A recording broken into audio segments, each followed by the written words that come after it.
Legal and Privacy Brief for May 22, 2026. The Supreme Court ruled in favor of a U.S. business seeking hundreds of millions from cruise lines that used Cuban docks confiscated in 1960, expanding liability under the Helms-Burton Act. 2 Americans pleaded guilty to providing telecommunications services to India-based tech support scam centers that defrauded elderly victims of millions. Federal Judge John Bates ordered Trump aides to comply with the Presidential Records Act, rejecting a DOJ, the Department of Justice, opinion that claimed the 1978 law unconstitutionally intrudes on presidential power. Here's the full breakdown of today's top legal and privacy stories. Legal and Privacy Brief, May 22, 2026. Next section, Enforcement Actions. 2 Americans plead guilty to supporting India-based tech support scam operation. Adam Young, 42, and Harrison Jeverts, 33, pleaded guilty to misprision of a felony for providing telecommunications infrastructure to India-based tech support scammers from 2016 to 2022. The defendants operated C.A. Cloud Attribution, a U.S. tech firm that provided phone numbers, call routing services, and call tracking tools to scammers who targeted elderly and disabled Americans with fake malware pop-up messages. Prosecutors established that Young and Jeverts learned their customers were conducting fraud in 2017, but continued service and advised scammers on detection avoidance techniques, including rotating large pools of telephone numbers on pop-up ads. The scheme defrauded Americans of millions in fake technical support services. Compliance action. Telecommunications providers should implement enhanced customer due diligence protocols that flag high-volume telephone number rotation patterns and pop-up ad link number pools. Review business relationships with VoIP resellers and call centers for fraud indicators. Sentencing is June 16, 2026. Misprision of a felony carries a maximum 3-year sentence. Sources: The Record.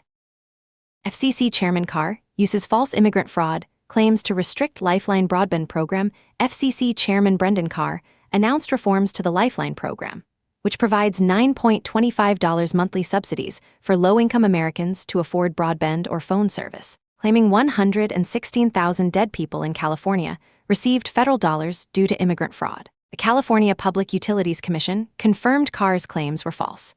The 116,000 people died while enrolled in the program, and there was no evidence they were immigrants. Despite this, the FCC is proceeding with restrictions that will impose new participation barriers on a program where only 19.22% of eligible households currently enroll. Public Knowledge and the National Digital Inclusion Alliance filed complaints noting that historically, most Lifeline fraud has been committed by private companies. Q-Link 2025, Armstrong Group 2024, and Francisco Whistleblower 2022, not subscribers. Compliance action. Telecommunications providers participating in Lifeline should prepare for new verification requirements and data collection rules. Review fraud detection systems to ensure they target provider-side abuse rather than subscriber eligibility. Groups expressed concern that collected data may be used to target minority communities. Sources: TechDirt. European law enforcement dismantles first VPN service used by cybercriminals. European authorities dismantled First VPN, a service marketed on Russian-speaking cybercrime forums as a secure platform for criminals to evade law enforcement. The May 1920 operation, led by France and the Netherlands, resulted in questioning of the administrator in Ukraine and seizure of 33 servers. Europol stated First VPN appeared in nearly every major cybercrime investigation it supported in recent years. Investigators obtained the service's user database, exposing thousands of users linked to ransomware attacks, fraud operations, and data theft. Authorities notified users they had been identified, and the investigation is ongoing. Sources: The Record. Next section, Litigation Updates. Supreme Court rules for Havana Docks in Cuban asset confiscation case. Havana Docks Corporation v. Royal Caribbean Cruises. The Supreme Court ruled 8-1 that Havana Docks Corporation can pursue hundreds of millions of dollars from 4 cruise lines: Royal Caribbean, Norwegian, Carnival, MSC, that used Havana port facilities between 2016 and 2019. The case hinged on the 1996 Cuban Liberty and Democratic Solidarity Act, Helms-Burton Act, which allows U.S. nationals to sue anyone who traffics in property confiscated by Cuba after January 1, 1959. Justice Clarence Thomas wrote for the majority that confiscated property refers both to the plaintiff's specific interest in property and to the physical property itself, meaning the docks were tainted and off-limits such that anyone using them can be liable to those who had an interest in the property. The district court had awarded Havana Docks more than $400 million before the 11th Circuit reversed. The Supreme Court vacated the 11th Circuit decision and remanded for consideration of the cruise line's other defenses. Compliance action. U.S. Companies with operations involving Cuban assets should conduct due diligence on whether facilities, equipment, or infrastructure was confiscated after January 1, 1959. The expanded tainted property interpretation creates potential liability even if the plaintiff's original property interest would have expired by the time of use. Sources: Scotto S. blog. Federal judge orders White House to comply with Presidential Records Act U.S. District Judge John Bates ordered Trump administration aides to continue observing the Presidential Records Act, rejecting a Justice Department opinion that found the 1978 law unconstitutionally intrudes on presidential power. Bates granted a preliminary injunction that nullifies the DOJ, the Department of Justice, opinion, writing that the original public meaning of the text of the Constitution, canons of interpretation, Supreme Court precedent, general principles of property law, and almost 50 years of practice confirm that Congress has the enumerated power to regulate presidential records. Compliance action. Federal contractors and vendors working with executive branch agencies should maintain existing document retention and records management protocols. Do not rely on the nullified DOJ opinion as grounds for modifying presidential records handling procedures. Sources: Scotto S. blog. Supreme Court dismisses Alabama death penalty IQ dispute. Ham v. Smith. The Supreme Court dismissed Alabama's petition in Ham v. Smith as improvidently granted in a 5-4 effective vote, leaving in place an 11th Circuit ruling that Joseph Smith is intellectually disabled under Atkins v. Virginia and cannot be executed. The case involved how courts should assess intellectual disability claims when a defendant has taken multiple IQ tests. Smith obtained 5 IQ scores ranging from 72 to 78. The 11th Circuit emphasized it had not thrown out Smith's death sentence simply because the margin of error for his lowest score, 72, would put his IQ at 69, but rather based on the complete record including expert testimony on significantly subaverage intellectual function, significant deficits in adaptive behavior, and manifestation before age 18. Justice Alito wrote a 24-page dissent joined by Justice Thomas and partially by Chief Justice Roberts and Justice Gorsuch. Sources: Scotto S. blog. Supreme Court delays Trump Carroll defamation case consideration for 11th time. The Supreme Court rescheduled consideration of President Trump's petition seeking review of the $5 million jury verdict in E. Jean Carroll's sexual abuse and defamation case for the 11th time. The case has been fully briefed since late January, but continues to be postponed without explanation. Trump argues Carroll's lawyers should not have been allowed to introduce testimony by other women alleging assault and the 2005 Access Hollywood tape. The delay may be related to a separate defamation case involving an $83 million verdict where Trump has indicated plans to ask the Supreme Court for review and to have the U.S. government take his place in the lawsuit because he was president when he made the statements. Sources: Scotto S. blog. 9th Circuit reverses dismissal of naturally flavored false advertising suit, Trammell v. KLN Enterprises, Inc. The 9th Circuit reversed a Southern District of California dismissal and held that a plaintiff adequately alleged claims that a defendant falsely advertised licorice candy as naturally flavored, when testing allegedly showed the product contained synthetic malic acid functioning as a flavor. The court held the complaint satisfied Rule 9b by alleging sufficient details about laboratory testing that detected artificial malic acid and by providing the essential fraud elements. Who, defendant, what representation the product was free of artificial colors and flavors. When? May 2023. Where Target store in Encinitas, California, and how statements represented naturally flavored. The court distinguished Trammell from other malic acid cases where plaintiffs failed to state claims because they did not allege sufficient details about alleged laboratory testing. The court also held the plaintiff sufficiently alleged consumer fraud because a reasonable consumer is likely to be deceived by a product that claims to be free of artificial flavors when laboratory tests allegedly show that claim is not true. Compliance action. Food manufacturers making naturally flavored or free of artificial flavors claims must conduct laboratory testing to verify no artificial acids, malic, citric, are present in detectable amounts. Plaintiffs must now support false advertising claims with plausible allegations based on laboratory testing showing the product actually contains artificial ingredients. Sources: Inside Class Actions. More than 10,000 judges rule against Trump administration immigration detentions. Federal judges have ruled more than 10,000 times that Trump administration immigration detentions, carried out with no opportunity for detainees to plead their case, were illegal. Representing roughly 90% of all such cases, the detentions have infuriated lower courts across multiple jurisdictions and appointments spanning multiple administrations. Trump administration officials attributed their losses to the left and their activist proxies on the judiciary, and predicted they will prevail at the Supreme Court. A Justice Department spokesperson stated, "The law is not a popularity contest among judges." Sources: TechDirt. Next section, regulatory guidance.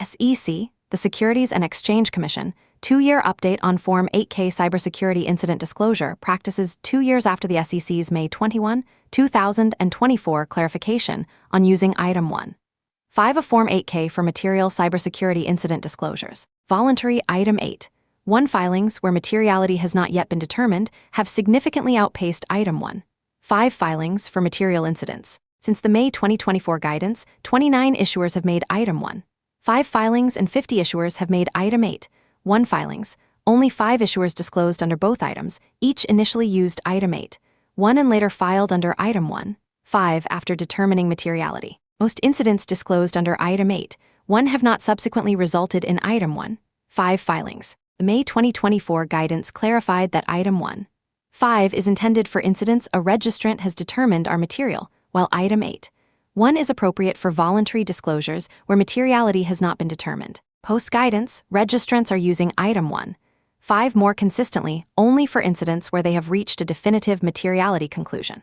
Compliance action. Public companies should file cybersecurity incidents under Item 8.1 when voluntarily disclosing an incident that is not material or for which materiality has not been determined. If you initially disclose under Item 8.1 and later determine the incident is material, file an Item 1.5 Form 8K within 4 business days of that materiality determination. Review incident response procedures to ensure clear materiality assessment workflows. Sources: Debevoise Data Blog. CISA, the Cybersecurity and Infrastructure Security Agency, creates public nomination form for known exploited vulnerabilities. Catalog. The Cybersecurity and Infrastructure Security Agency, CISA, announced a new nomination form enabling researchers, vendors, and industry partners to report bugs to its known exploited vulnerabilities. KEV, Known Exploited Vulnerabilities Catalog. Experts can submit vulnerabilities through the form or via email and must provide information about the bug and evidence of its exploitation. The KEV catalog provides federal cybersecurity defenders with an authoritative list of software and hardware vulnerabilities requiring remediation within 3 weeks. Organizations remediate vulnerabilities added to the KEV 3.5 times faster than non-KEV bugs. The catalog has become critical as defenders contend with a growing deluge of AI-discovered vulnerabilities, many of which are insignificant and unlikely to be exploited. Compliance action. Security researchers and vendors should use the new CISA nomination form to report actively exploited vulnerabilities. Federal contractors under Binding Operational Directive 22.1 must remediate KEV-listed vulnerabilities within specified timeframes, typically 3 weeks. Private sector organizations should prioritize KEV vulnerabilities in patch management workflows. Sources: The Record. Next section, privacy developments. UK regulator secures commitments from tech platforms to protect children online. Ofcom, the UK communications regulator, secured commitments from Snap, Roblox, and Meta to make platform changes to better protect children after requiring 6 tech companies to answer questions about efforts to remove harmful algorithms, verify ages, and protect children from sexual predators by end of April. Snap will adopt every recommended grooming protection step in the illegal harms codes, restricting how adults can contact children and stopping prompts for children to connect with unknown people. Roblox will give parents the ability to turn off direct chats for children under 16. Meta will hide teens' connection lists on Instagram by default and use AI to detect sexualized conversations between adults and teens in Instagram direct messages, reporting offenses to the National Center for Missing and Exploited Children. The new protections apply only to UK users. Ofcom stated it was not satisfied with responses from TikTok and YouTube, which failed to commit to any significant changes and maintain their feeds are already safe for children. Compliance action. U.S. social media platforms should review Ofcom's illegal harms codes, grooming protection measures as potential model for voluntary U.S. implementations or to prepare for state-level child safety legislation. Monitor the UK government's consultation on social media bans for young teenagers, which concludes May 27, 2026. Sources: The Record. UK cybercrime law reform proposals offer limited protections for security researchers. The UK government's plans to reform the Computer Misuse Act 1990 would provide such narrow legal protections that most security researchers would remain in the same position as today. According to sources briefed on the proposals, statutory defense would be restricted only to cases where researchers are prosecuted for scanning internet-facing systems and would require researchers to cease activity the moment a vulnerability is identified, meaning they could not confirm it was real, assess severity, or determine exploitability. The defense would be limited to British nationals holding accreditations with the UK Cyber Security Council, currently around 300 people, 0.4% of nearly 70,000 sector professionals. The reforms exclude bug bounty hunters, academic researchers, hobbyists, and professionals at smaller businesses. Security Minister Dan Jarvis had pledged in December 2024 to introduce a statutory defense protecting researchers, as long as they meet certain safeguards. Compliance action.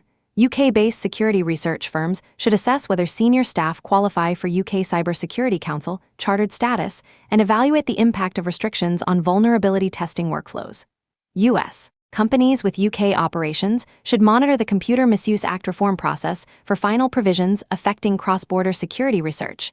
Sources: The Record. Next section: Policy changes.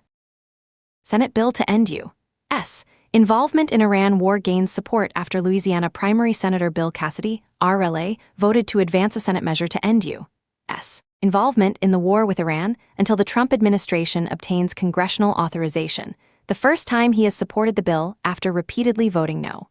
Cassidy lost his primary for renomination over the weekend after facing opposition from President Trump. Cassidy stated, "While I support the administration's efforts to dismantle Iran's nuclear program, the White House and Pentagon have left Congress in the dark on Operation Epic Fury. In Louisiana, I've heard from people, including President Trump's supporters, who are concerned about this war. Until the administration provides clarity, no congressional authorization or extension can be justified. The bill would still need to pass the Republican House and survive a presidential veto." Sources: TechDirt. Congress demands telecom anti-scam accountability from AT&T, T-Mobile, Verizon U.S. Congress Joint Economic Committee Chairman David Schweikert, RAS, and Ranking Member Maggie Hassan, DNH, sent a letter to AT&T, T-Mobile, and Verizon demanding detailed information about company efforts to identify and curb scam calls and texts. The letter noted Americans received 52.5 billion robocalls in 2025 and recent FTC. The Federal Trade Commission, studies show calls and texts were the most common ways scammers contacted victims. Median losses for phone scams were $1,835 and $1,000 for text-based scams. Consumers need to be able to trust that the calls and texts they receive from their doctor's office or their child's school, for example, are authentic, the lawmakers stated. Scam communications, however, are increasingly difficult to distinguish from legitimate messages, and too much of the burden of detection is falling on customers. Sources: The Record. Next section: Compliance takeaways. Remediate KEV vulnerabilities within 3 weeks. CISA's known exploited vulnerabilities catalog now accepts public nominations. Federal contractors under BOD 221 must meet KEV remediation deadlines. Private sector organizations should prioritize KEV-listed bugs over non-KEV vulnerabilities, which are remediate 3.5 times slower. File cybersecurity incidents under Item 8. 1 when materiality is undetermined. SEC guidance clarifies Item 1.5 is for material incidents only. If you file under Item 8.1 and later determine materiality, file Item 1.5 within 4 business days of that determination. Most Item 8.1 filings do not result in subsequent Item 1.5 filings. Verify naturally flavored claims with laboratory testing. The Ninth Circuit ruling in Trammell requires plaintiffs to support false advertising claims with lab test evidence of artificial ingredients. Food manufacturers must conduct testing to confirm no detectable artificial acids, malic, citric, are present when making naturally flavored claims. Prepare for FCC lifeline restrictions and enhance telecom fraud controls. Telecommunications providers should implement customer due diligence protocols that flag high-volume telephone number rotation and pop-up ad-link number pools. Review Lifeline participation verification systems and ensure fraud detection targets provider-side abuse. Assess Cuban asset exposure under expanded Helms-Burton liability. The Supreme Court's Havana Docks ruling establishes that physical property confiscated by Cuba after January 1, 1959 is tainted and creates liability for anyone who uses it, even if the original plaintiff's property interest would have expired. Conduct due diligence on Cuban facilities and infrastructure. That concludes today's legal and privacy brief from Carolina Clear Tech, for informational purposes only, not legal advice.